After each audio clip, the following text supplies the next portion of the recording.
It's great to be here at Salon Culture Conversations. Thank you all for being here as well. I'm Damian Journey. I'm the Global Chief Growth Officer at 72 and Sunny, and couldn't be happier to be here with my two friends, Brian Norris and Danita Johnson. Welcome. We're going to have a conversation today about playing to win, big bets on culture. And there's no two better people to have a conversation about that with than these two fine people here. So why don't we just, to give you a little glimpse of who we have on the stage here, Brian Norris is the Chief Revenue Officer at Scripps, and Danita is the President of Operations at DC United. If you don't know, DC United is an amazing football club in the United States. Some will call it soccer, but not the purists. So why don't we get into the conversation a little bit? Danita, you've worked with Phoenix Suns and the Mercury. You're SVP at the LA Sparks. You were business ops at the LA Clippers. You were president and COO at the LA Sparks. You're the president of DC United and the first black woman to run a Major League Soccer team. That's a whole lot. We should just pause and applaud right there. Woohoo! Not every day I get to sit with the president, so I feel pretty cool. So talk about big bets that you've made personally that have allowed you to take all those awesome transitions. Yeah, I think big bets personally I've made in this is leaving what you knew was familiar. So I think in the very beginning of my career, it was moving far away from anything I ever knew, going across the country, taking on new jobs, taking on new challenges, was one of the biggest bets. And one of the biggest bets was to do something unknown and something that hadn't been done. And I think that's led me to where I am today as I think about, being the first person of color ever to run a Major League Soccer club, right? So when you think about that, that was me taking bets early on in my career that led to other choices and other decisions that really have brought me to life and through this work. Wow, that's pretty awesome. Brian, this guy is was an executive at Dish Network and Lifetime A&E, SVP at NBC Universal, adjunct professor at Fordham School of Business, and now the EVP and Chief Revenue Officer at Scripps. Give this man a round of applause. This super accomplished, Brooklyn born in the truest sense, not like the billboard would say. But you've clearly gone through a lot of different steps in your journey to get to this place as well. Tell us a little bit about the bets you made personally and how those have paid off. Yeah, first of all, thank you, and thank you for having me here today. I think one of the first bets that I made I grew up in Brooklyn, New York. I played sports in high school. I played football in high school, and then I went to Towson University in Maryland, and I played sports there. And I knew pretty quickly that I wanted to get back to New York City. I knew that was the goal for me. So I had a lot of opportunities to stay in the Maryland, DC area, but for me, I knew I wanted to work in entertainment in New York City. And so I placed the bet by turning down a handful of jobs in the DC, Maryland area to get back to New York City. And that bet paid off. I ended up getting my first job in the business at Lifetime Television, entry-level sales assistant in 1999. And then I realized very quickly that they took a bet on me. They took a big bet on me because my first week at the company, I got a call from the head of HR, who was a black woman, kind of reminds me of a cross between my mother and Claire Huxtable. So when she talks, you listen. Yeah. She took me to lunch, and she's like, I don't take all new hires to lunch. And I said, then why are you taking me to lunch? She said, this company's a couple of decades old, and you're the first black person in ad sales. Oh, wow. And so she said, a lot of people didn't want you to have this job, and a lot of people wanted you to have this job, but she was clear. She's like, they didn't want you to have this job, not because of your color. It was because you represent a break from the status quo. When the status quo was, my dad plays golf with the CEO of the company, and so I get a job, right? I represented a break from that. And so that was a big bet that they took on me, and I think, I believe that it paid off pretty well for them. So I moved up within that company, and then, like you said, I went to Viacom, then Dish, NBC, And during my time at Dish, I placed a huge bet on myself. And as a 35, 36-year-old executive, I decided to go back to school, and I did my MBA at Brown and IE Business School in Madrid. And so that was a big bet financially and time-wise and all of the above. And that bet has certainly paid off. It's prepared me for what I'm doing right now. Wow. So we talked before, but I didn't know about the Madrid piece. That's pretty remarkable. Some big bets, clearly. So let's double down on the question of big bets and transition to big bets in business, because big personal bets, you're impacting yourself and maybe your family. Big business bets, there's dollars and cents that you don't have necessary complete control over that you're putting at stake. And your companies in both cases have made some really, really big bets. So Danita, over to you. Talk to me a bit about some of the big bets the organizations you've been a part of have taken, and kind of how those have netted out. Yeah. Well, I think one of the biggest pieces was, prior to my current role, my time in the WNBA.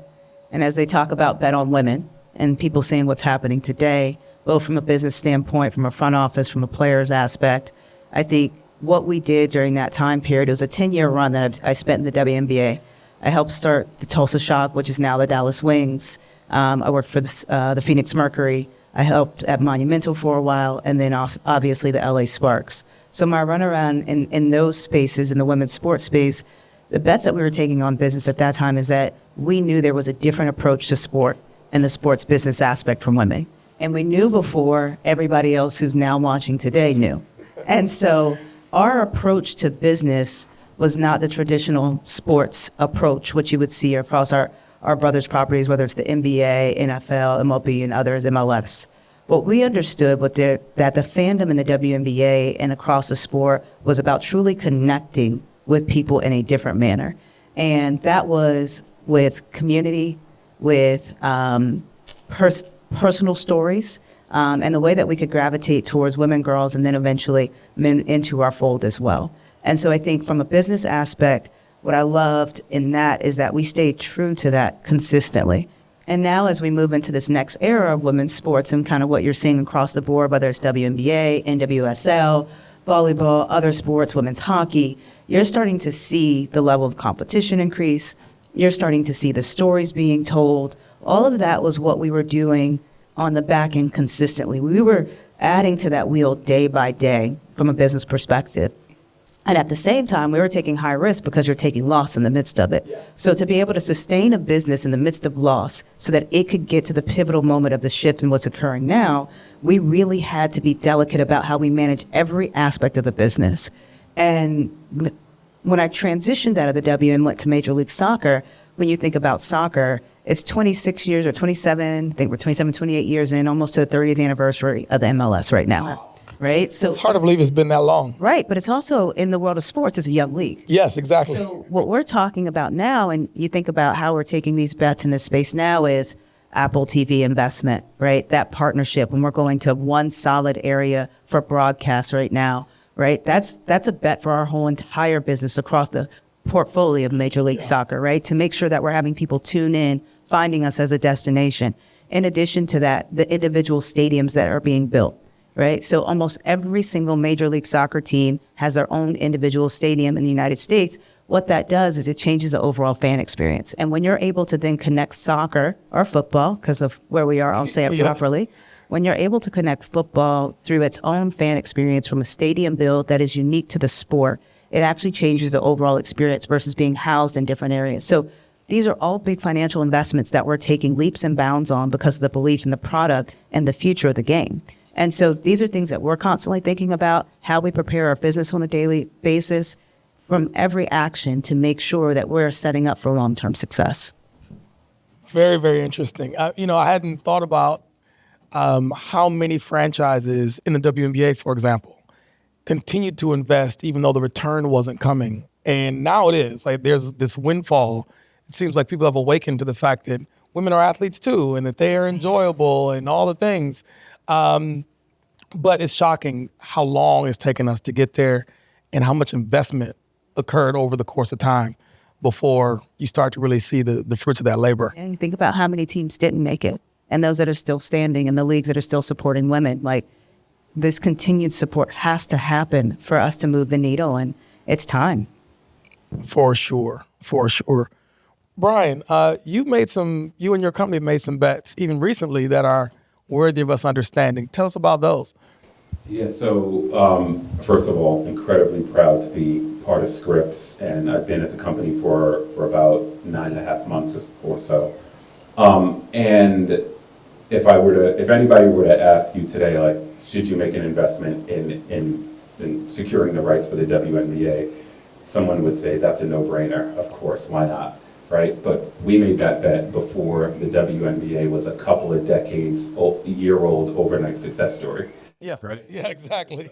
So we made that bet, and we're essentially in the middle of our second season with the WNBA, and we've since signed the National Women's Soccer League, and we're in the middle of our first season. But when the company made the bet on the WNBA, I wasn't part of the company yet, but they saw an opportunity, and this was before the Caitlin Clark effect really, started to set in. But the reality is that our company is 145 years old with deep roots in journalism. And so the company has been intentional about staying true to our roots while also expanding the viewer base. And part of that expansion means making an investment in airing the WNBA and NWSL. And so that's a big bet, right? We didn't necessarily know that there would be a Caitlin Clark effect and all of these things happening. What we did know is that there was a rich history of athletes in the league, all the way thinking about Cheryl Swoops and Lisa Leslie, The GOAT, yeah. Sue Bird, and all of the superstars of the WNBA that probably didn't get their due credit for transforming a sport, not just a women's league, but a sport. And so we made that investment. It's turned out to be a very good investment. We can talk about it from a financial standpoint, but also from a cultural standpoint, right? We are incredibly proud that we started with a franchise night for the WNBA. So think about this. If you wanted to watch a WNBA game, you'd have to search where to find it, and then you'd have to go actually find it.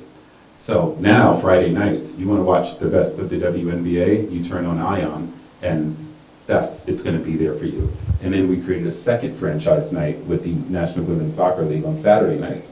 So if you want to watch women's soccer, every Saturday night there's going to be a doubleheader. And so giving a destination or a home for women's sports, I think, is a no-brainer, but it was a big bet that we made that's actually paying off for us now. Well, one thing that I failed to mention that I think you could help illuminate for folks is Scripps as an organization, because the part that was shocking for me is that you all are involved in broadcasting anything, because all I think about for Scripps is the National Spelling Bee, right? And so talk to us a bit about Scripps and kind of how it's organized, and then I think that makes the ION investment really more poignant. Sure. So Scripps, at its core, operates in over 60 local broadcast television stations in over 40 markets across the country. That's our local part of the business. Additionally, we have national broadcast over-the-air networks, inclusive of ION, Bounce, which is our African-American targeted network, Core TV, Grit, Laugh, Scripps News, and those are fully distributed across free broadcast television across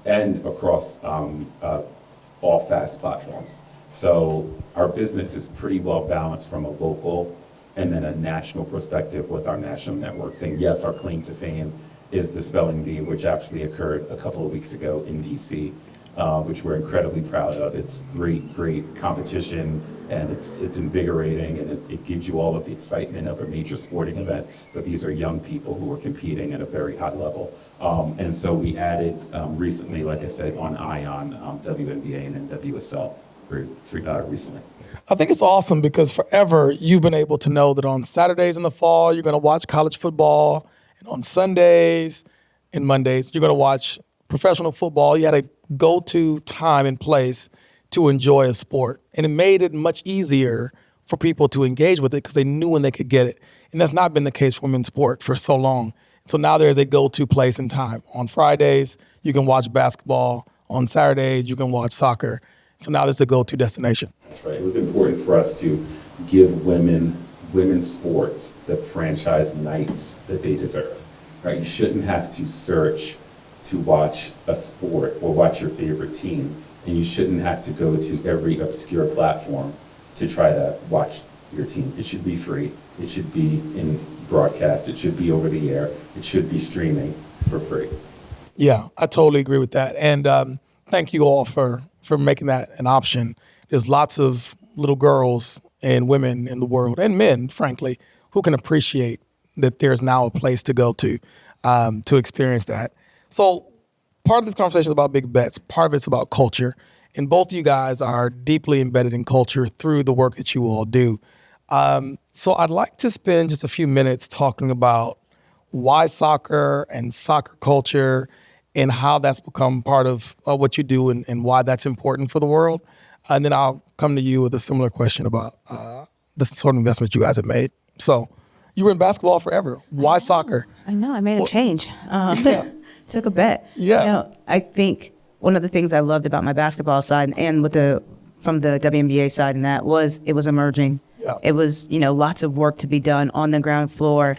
There's unlimited possibility, right? And I think when the opportunity came for Major League Soccer with me and DC United, it really kind of took that up an ante a little bit for me.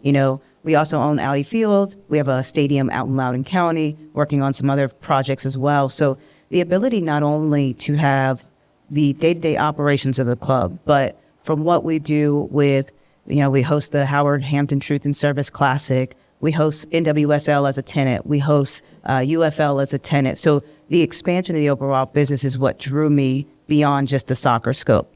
Now, soccer specific in that, what really got me is where it's going in the States right now. As we know, it's the world's game. And, it's the most played sport around the world. So the opportunity to take a business that is on the cusp of another change, similar to what we're talking about on the women's front, was just that, right? How do I come in and have an effect? And I think the ability not only to connect on a national level, but on a global level of sport. Wow. And I think as an African-American woman in the United States, one of the things I found really special as I became closer to the game is our lack of knowledge on our communities around soccer in the U.S. and how it's played, how it works, how kids can get engaged. You see your kids play at 5, 6, and, it's supposed to be the young sport that they play, but around the world, it's the world's game. And so one of the things that we really focus on, whether it's through our community initiatives, through Soccer and Soar, our STEAM, which really connects soccer and STEM programming, is about education in soccer, but also about how soccer can be a catapult just as some of these other major sports to NIL deals in the future, right? To playing early where you could be 16 and play on a actual Division I team at the Major League Soccer level or be playing around the world. Like, I think in our culture in America around the sport, I think our communities are missing what this access could be to the sport. And if I can help be a voice that brings that together, I want to do that too as well, beyond just the day-to-day operations of the business. Yeah, it's a great way to change our culture, especially in the Black community, because we don't think about soccer as a way out. Basketball and football and maybe hip hop are ways out of the hood in most cases, but soccer, frankly, is an option. Baseball used to be, but that's fallen by wayside, and soccer is another option. I don't think, to your point, most parents really understand the pathway to get there and the opportunity on the other side, and you're at the forefront of helping us kind of figure that out. So thank you for that. Brian, similar to you, what you're doing is affecting culture because you're making sure people are able to see something. People can't, what's the old adage, you can't be what you can't see. You're providing people the opportunity to see a sport that they can either play or participate in some way. Tell us about kind of what you expect for the impact of culture to be on what you all are doing over there at Scripps. Yeah, when you think about women's sports, there's a huge disconnect from what happens in the Olympics to what happens on a day-to-day basis in the United States. Yeah. So the Olympics is coming up in a month or so, and think about when you see promos for the Olympics, the promos are almost always surrounding the women. Yeah. Right? Household names in gymnastics, soccer, basketball, and other sports, right? Yep. Skiing, the Winter Olympics, right? So women are getting their shine in the Olympics, right? Once every 4 years. Once every 4 years. However, the competition, the personalities, the advocacy work, that doesn't start and end with the Olympics. And so personally, the way I think about it is what we're doing at Scripps is we're giving women and girls the opportunity to see these athletes compete on a high level, both before the Olympics and after the Olympics. Now, that might sound simple, but when you talk about body image amongst young women and encouraging them not to quit on a sport, right, when they begin to experience body changes, if they're able to see women who are competing at a very high level that are also more than just one thing, right? They're not just women athletes. They're also moms. They're also business owners. You know, they're also influencers. They're also advocates, right? And so it's important for us to make sure that the viewing population has the opportunity to see these women both before and after the Olympics. But then we've also invested in studio shows, right? And so we have studio shows for both the WNBA and NWSL. And what can you do in a studio show? You can profile these women. Yeah. Talk about what they're doing in the community. Talk about how they've overcome adversity, right? And so really putting this all together and shining a light on women is so much more important than a very short period of time that is the Olympics. It should be an always-on, year-round approach. Well, I think that's so well said. It's interesting. So at 72 and Sunny, we have a variety of clients, as you can imagine, one of which is the National Football League. If you didn't know, that's an all-male sport or all-male league. But we have the benefit every year of doing their Super Bowl commercial. And 2 years ago, we did a commercial with them that featured a woman as the centerpiece of the commercial. So I have that. I'd like to show it. And then we can talk about how where you place women, even in a male-dominated sport, can really change people's perception and help move culture forward. So can we play that clip, please? I'm here with world champion Deanna Flores. Deanna, you are so elusive. Is there anyone that can pull your flags? Well, I'm sure someone can. They're right here. What? We're flags! Game on! I got it! It's all about the sauce. We gotta run it.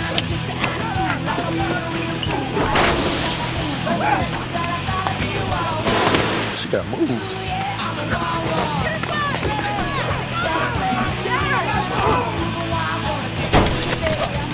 Oops.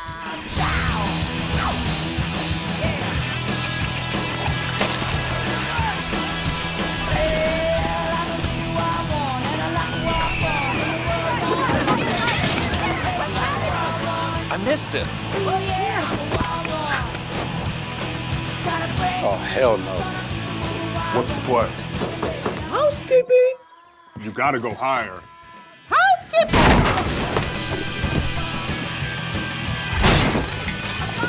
Mafia style. Nice. Mamá, algo muy raro acaba de pasar. Ay, princesa, te ves estresada. Respira tranquila. Ven, dame un abrazo. Mamá. Ana Alejandra Flores, ven acá o estás castigada. ¡Vuelve ya!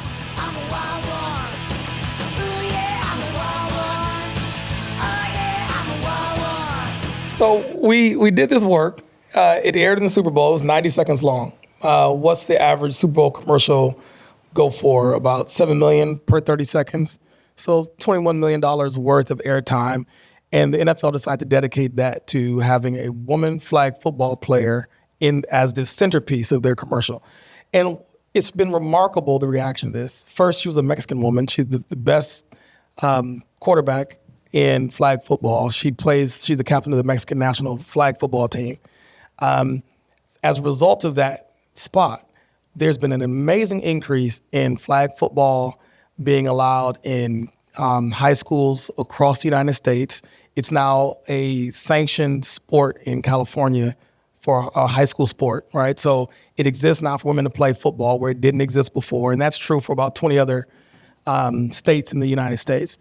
In addition to that, flag football is now, after this spot, an official sport in the 28 Olympics in Los Angeles, which hadn't happened before this. That was all after the fact.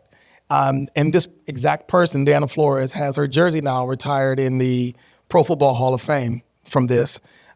She won a sports Emmy for it.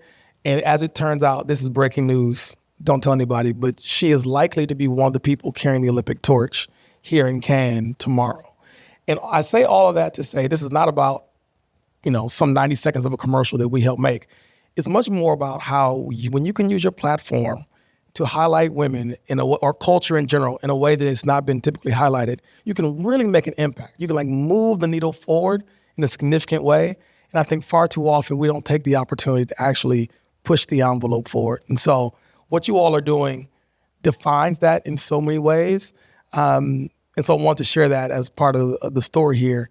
But before we get out of here, I want to ask you all one last thing, which is for all of us who are out here looking to make bets in our lives, what advice do you give about making big bets, specifically those big bets that have a cultural impact?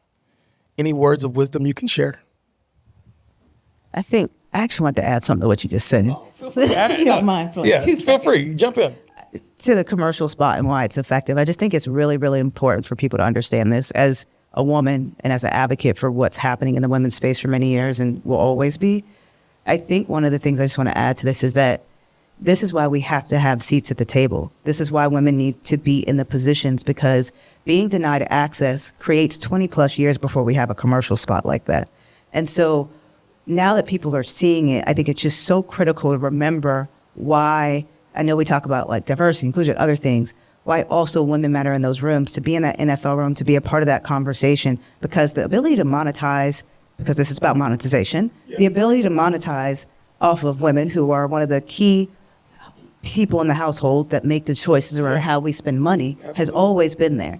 But when you are denied access over and over again and put into limited space, you can't actually create the change in which you want to see. So I just want to say that because I just think it's so critical for people to understand the value of women in these spaces, whether it's leading companies, whether it is being in the sport, it is critical. So I know everybody, I feel like women is a buzzword right now. Yeah. I don't want it to be that because we shouldn't be. And so I just want to make sure that as we continue to have these conversations about women in the sports space, that we're really thoughtful that we've always had the talent. Yep. Right? We just needed a seat at the table. We just needed the showcase. And so it's always been there. So let's keep pushing that forward as much as possible. So my big bet is keep betting on women.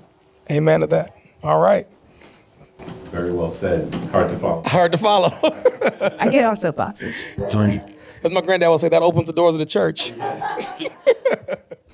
But when I think about big bets, so often we think about what's the big bet that I can make for myself, right? As far as my personal journey, my professional journey, I'll switch it up a little bit, and I encourage people who have quote unquote made it, right? Like the three of us up here, for us to take bets on people, meaning become a mentor, right? I can't mentor myself. I can't hire myself. I can't promote myself. Well, I can hire myself if I'm an entrepreneur, but you get what I'm saying? Yeah.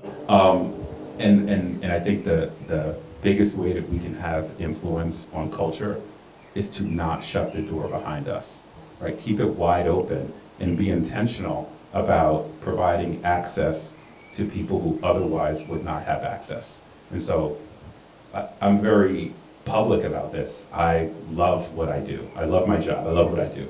But what brings me joy is the political capital that I get by doing a good job. And that political capital gives me the chance to give access to people who otherwise wouldn't have it. Give access to the kid whose father doesn't play golf with the CFO of name a company, right? To provide access and inspiration for young people and I tell my students this all the time, pick your favorite company, Google that company with the word leadership team next to it, and show me what you see. Yeah. And if you don't see something that represents census, right, now it's part of my job to fix that, right? Yeah. Create opportunities. So as far as big bets are concerned, I encourage all of us who have achieved a certain level of success to make a big bet on younger people behind us and giving them the access that they deserve. Very well said. Can you all join me in giving a round of applause to Brian and Danita? Thank you all so much. I think we're out. It's been a pleasure.